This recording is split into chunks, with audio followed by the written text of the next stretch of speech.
So ano yung chance ngayon ng impeachment dito sa Senate? Wala na. Anong ibig sabihin sa kasalukuyang Senado? Yes, sir. Kasi 1 month na yung natitira sa 19 Congress. Kung ang sinasabi mo ay trial, magkakaroon ba ng trial sa 19th Congress? Depende sa rules na i-approve namin. Kasi gaya ng sabi ko, isa sa mga posibilidad, yung innovation ng Korte Suprema of late, meaning pagkatapos ng rules namin noon, na pwedeng mag-receive ng ebidensya ang commissioners, na pwedeng buuin nung may iwang 12 senador, na maaaring magsimula ng June, bago mag-June 30. So 19th Congress pa rin yun. Kung yan ang magiging pasya ng Senado ng 19th Congress kaugnay ng rules. So may posibilidad. Trial pa rin yun Bagaman presentasyon ng ebidensya sa commissioner ang technical na salita, trial pa rin yun. So hindi pa rin yung kasi naiwan yung dalawin-dalawin. Lalampas ng 20th Congress o aabot ng 20th? Aabot ng 20th Congress, oo. Okay, okay. Halos tiyak na yun. Aabot ng 20th Congress at ang magpapasya na rito ay ang 20th Congress at hindi ang 19th Congress. Sir, Malalaman pa lamang natin yan matapos ang halalan. Sir, may patanong uli. Si Erap na pardon, pwede bang ma-pardon din si Sara at eventually run again? Yes, Erap was not impeached. Erap was convicted and then was pardoned. Yes. Yun Not yung by the pardon. impeachment court. Okay. Dahil hindi naman natapos yung impeachment ni dating Pangulong Estrada dahil sa EDSA 2. Okay, Mayan. Sir, to be clear lang, Hindi pa ba clear? Hindi pa clear. Sir, kasi yung natanong na kaina pero para lang mas malino. Yung kay Senator Coco, yung sinasabi yung special circumstance na pwede pa rin magkasundo kayo 100%, mag-convene kayo ng impeachment court during the break. Hindi na yun mangyayari. Only when, as I said, the impeachment court was convened. When we, the legislature, the Senate as a legislature,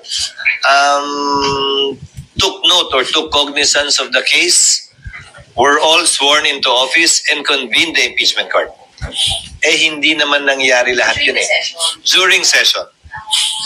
Hindi kami pwede paano namin i-refer yung impeachment sa Rules Committee para i-report out ng plenary para may basihan na magsumpa kami bilang impeachment court at i-convene yung impeachment court. Pero minabuti ng Senado noong panahon yun na wag nang ituloy at i-dismiss na yung kaso.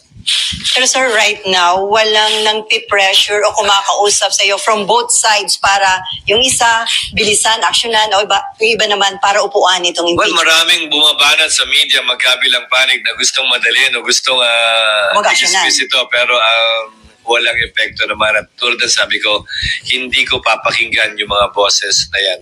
Ang papakinggan at susundin lamang namin ay yung tinatalaga ng batas, ng aming rules, at kung ano ang tingin naming tama, parehas, patas, at magbibigay ng mas mataas na kredibilidad sa proseso ng impeachment. Ano man ang kalabasan o maging resulta nito. Among your colleagues, sir, wala din ganong pressure, magkakaibang sentiments. Hindi kami nagkausap. Siguro itong mga susunod na araw pa lang kami magkakausap-usap pag nakita-kita sa kampanya. Pero ulitin ko, walang nangyaring meeting, pagpupulong o caucus na napag-usapan ito para yung mga sentimentong binabanggit nyo ay masabi o mailahad na aking mga kasamahan dito sa Senado. Okay, ma'am. Cecil and then Robert.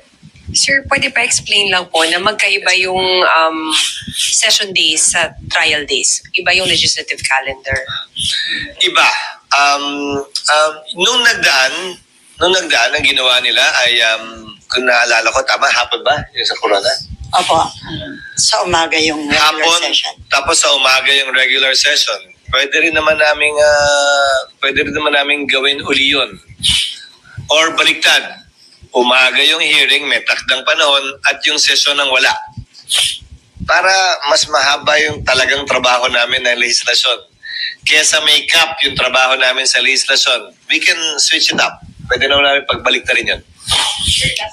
Yes, ma'am. Sir, kapag po nag-convene ng impeachment court, you have the power to compel VP Sara to appear here. She cannot say no. Kapag ka kinakailangan, Pero kapag hindi kinakailangan, the accused, the subject of impeachment, the respondent, the defendant in an impeachment case, can waive his or her appearance. Kinakailangan lamang naman, ayon sa rules of court, na mag-appear ang isang defendant o akusado, una kapag ka-arraignment, para sabihin niya, inaako ba niya o sinasabing hindi niya inaako yung mga paratang laban sa kanya? O pangalawa, pag kailangan siyang i-identify ng isang testigo. Maliban sa dalawang pagkakataong yun, merong nga waiver of appearance na tinatawag sa ilalim ng rules of court, the test suppletory application sa impeachment court. Bakit Chief Justice Corona inaresto during the trial because he tried to walk out? No, hindi siya inaresto. Pinigilan siyang lumabas. Nandito na ako nun. Pinigilan siyang lumabas dahil sa kalagitnaan ng kanyang testimonya, tumayo siya, bumaba, at sinubukang lisanin yung korte. Isa pa pala yun, kailangan namin gumawa uli ng ganon. Sira na yun. Sir, may limit ba yung ipipresent? Naalala mo yun, RG, yung sira na yun. Oo, yung Maghahanap pa. 13 years. Kaya nga, wala na. Kinain na ng ana yun. Pero sir, may limit ba yung pwedeng i-present na witness ng prosecution and defense panel o wala? Wala, pero yan ay pagkakasunduan sa pre-trial. Naulitin ko, pwedeng magawa bago magsimula ang 20th Congress para nga hindi kami pabanjing-banjing at nag-aaksaya lamang ng panahon. Ulitin ko, hindi namin ito mamadaliin. Pero hindi rin namin labis na ipagpapaliban ito ng walang dahilan o rason. Okay, Cecil. Sa balikan ko lang yung isip, what if malaman ng secretary pag-check na may mga isip na ano yung mag-isip? Basta't 1/3 pa rin. Basta umit yung 1/10. Basta't may 102 pa rin. Hindi na mahalaga sa amin kung 103 pa yan o 105 o 107 o kung sino yon. Ang mahalaga, mambabata sila at may 102 signatures. So may effect ba ito sa economy? Itong mga political Ano mang ingay ng politika, palaging may posibleng epekto sa ekonomiya. Pero ang pangontra dyan ay kapanipaniwala at stable na proseso at procedure. Tulad ng sinusubukan kong gawin ngayon at i-establish ngayon. Para yung expectations ay tempered, walang tanong na hindi nasagot, walang alinlangan kung ano ang mga mangyayari sa susunod na araw, linggo at buwan, sa kabila ng anumang ingay na nagmumula sa pabor o kontra sa impeachment, sa pabor o kontra kay VP Sara. Ito, ang mga binabanggit ko sa inyo ngayong umaga, ito ang magiging proseso ng impeachment sa mga susunod na linggo at buwan.